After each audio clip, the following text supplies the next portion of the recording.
नमस्कार दोस्तों, मैं आप सभी का बहुत बहुत स्वागत करती हूँ आज के daily current affair updates Hindi भाषा में। आज का पहला अपडेट, गणितीय प्रतिभा श्रीनिवास रामानुजन के सम्मान में हर साल 22 दिसंबर को भारत में राष्ट्रीय गणित दिवस के रूप में मनाया जाता है।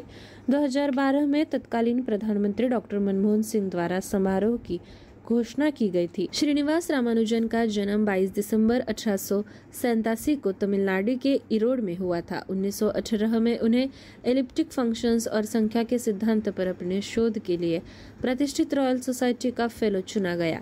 उसी वर्ष वे ट्रिनिटी कॉलेज के फेलो चुने जाने वाले पहले भारतीय बने।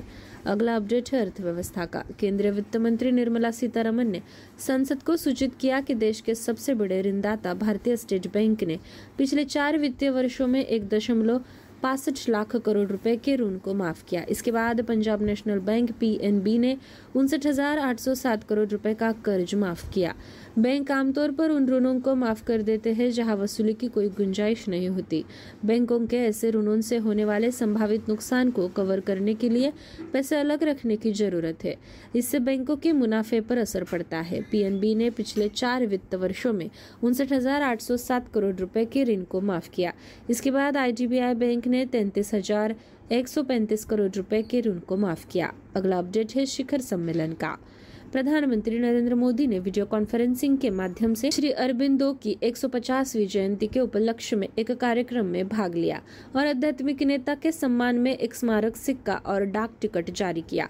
15 अगस्त 1872 को जन्मे श्री अरबिंदो एक दूरदर्शी व्यक्ति थे जिन्होंने भारत के स्वतंत्रता संग्राम में स्थायी योगदान दिया। आजादी का अमृत महोत्सव देश भर में साल भर की गतिविधियों और कार्यक्रमों का आयोजन करके श्री अरबिंदो की 150वीं जयंती मनाई जा रही है। अगला अपडेट है राज्य समाचार। भारत के मुख्य न्यायाधीश DY चंद्रचूड़ ने ओडिशा में 10 जिला अदालत डिजिटलीकरण हब का उद्घाटन किया। उद्घाटन के साथ राज्य में अब कुल 15 DCDHS कार्यात्मक हो गए हैं, जिनमें से प्रत्येक एक पड़ोसी जिले की जरूरतों को पूरा करता है। इस प्रकार सभी 30 जिला अदालतों को कवर करता है। उड़ीसा उच्च न्यायालय द्वारा अपने मुख्य न्यायाधीश S मुरलीधर के नेतृत्व में अपनाए गए सूचना और संचार प्रौद्योगिकी यानी ICT उपायों की सराहना करते हुए उन्होंने कहा, डिजिटलीकरण के साथ मामलों की ई-फाइलिंग को बढ़ावा दिया जाना चाहिए। अगला अपडेट है रैंक और रिपोर्ट का। एशियाई विकास बैंक ने चालू वित्त वर्ष के लिए भारत की आर्थिक वृद्धि के लिए अपने दृष्टिकोण को 7% पर अपरिवर्तित रखा है, जबकि विकासशील एशिया के लिए पहले ही तुलना में कमजोर गति का अनुमान लगाया है। वित्तीय वर्ष 2022 से 23 अप्रैल 2022 से मार्च 2023 के लिए ADB का 7% विकास अनुमान इसके सितंबर पूर्वानुमान से अपरिवर्तित है। मनीला स्थित ADB ने एक रिपोर्ट में एशिया में 2023 4.6% की वृद्धि से पहले इस वर्ष 4.2% का विस्तार देखा। यह अनुमान क्रमशः 4.3% और 4.9% के पूर्व अनुमानित विस्तार की तुलना में है। अगला अपडेट है अंतर्राष्ट्रीय समाचार का। विश्व स्वास्थ्य संगठन ने जेरेमी फर्रार को अपना नया मुख्य वैज्ञानिक नामित किया है। उन्होंने सौम्या स्वामीनाथन की जगह ली, जो महामारी से ठीक पहले संयुक्त राष्ट्र की स्वास्थ्य एजेंसी की नियुक्ति थी। फर्रार वेलकम ट्रस्ट के निदेशक है और 2023 की दूसरी तिमाही में WHO में शामिल होंगे। यह नियुक्ति ऐसे समय में हुई है जब ब्रिटेन, अमेरिका और यूरोपीय संघ के शीर्ष वैज्ञानिक और प्रशासन कोविड-19 के संदेश और प्रबंधन को लेकर गहन जांच के घेरे में है। अगला समाचार खेल। कर्नाटक की दिव्या TS ने 65वीं राष्ट्रीय निशानेबाजी चैंपियनशिप में करीबी स्वर्ण पदक मैच में उत्तर प्रदेश की संस्कृति बाना को हराकर अपना पहला महिला 10 मीटर एयर पिस्टल राष्ट्रीय खिताब हासिल किया। दिव्या ने स्वर्ण पदक मैच में संस्कृति को 16-14 से हराया और हरियाणा की रिदम सांगवान ने कांस्य पदक जीता। ओलंपियन मनु भाकर ने तेलंगाना की ईशा सिंह को 17-13 से हराकर जूनियर महिला एयर पिस्टल का स्वर्ण जीता।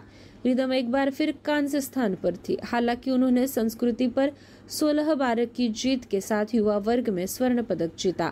अगला अपडेट है नियुक्ति का। हैदराबाद के वरिष्ठ हृदय रोग विशेषज्ञ डॉक्टर पी.सी. रथ को चेन्नई में आयोजित वार्षिक बैठक में वर्ष 2023 से 2024 के लिए कार्डियोलॉजिकल सोसाइटी ऑफ इंडिया यानी CSI के अध्यक्ष के रूप में चुना गया है। एक प्रेस विज्ञप्ति में कहा गया है, डॉक्टर पी.सी. रथ वर्तमान में जुबली हिल्स के अपोलो अस्पताल में कार्डियोलॉजी विंग का नेतृत्व कर रहे हैं। कार्डियोलॉजिकल सोसाइटी ऑफ इंडिया यानी CSI दिसंबर 2023 में कोलकाता से अपना 75वां वर्ष मनाएगा और अध्यक्ष चुने गए डॉक्टर पी.सी. रथ से प्लेटिनम जुबली समारोह के लिए वैज्ञानिक कार्यक्रम तैयार करने में महत्वपूर्ण भूमिका निभाने की उम्मीद है। अगला अपडेट है योजनाएं और समितियों का। नूलपुझा ग्राम पंचायत के सहयोग से वन विभाग ने आक्रामक पौधों विशेष रूप से सेन्ना स्पेक्टेबिलिस को जड़ से खत्म करने और प्राकृतिक वनों को बहाल करने के लिए वनीकरण परियोजना शुरू की है। यह परियोजना वायनाड वन्यजीव अभयारण्य के सुल्तान बाथरी वन रेंज के तहत 30 हेक्टेयर वन भूमि पर क्रियान्वित की जा रही थी, जहां सेना स्पेक्टेबिलिस, यूपेटोरियम, मिकानिया माइनक्राथा और लेंटाना कैमरा सहित विदेशी आक्रामक पौधे स्थानीय प्रजातियों के लिए एक गंभीर खतरा पैदा कर रहे थे। अगला समाचार है खेल का। इंग्लैंड के पूर्व कप्तान जो रूट ने टेस्ट क्रिकेट में एक महत्वपूर्ण उपलब्धि हासिल करने के बाद एक विशेष क्लब में प्रवेश किया। उन्होंने इंग्लैंड और पाकिस्तान के बीच दूसरे टेस्ट के चौथे दिन के पहले सत्र के दौरान फहीम आश्रम के विकेट का दावा किया, प्रभावी रूप से अपने 50वें टेस्ट विकेट का दावा किया।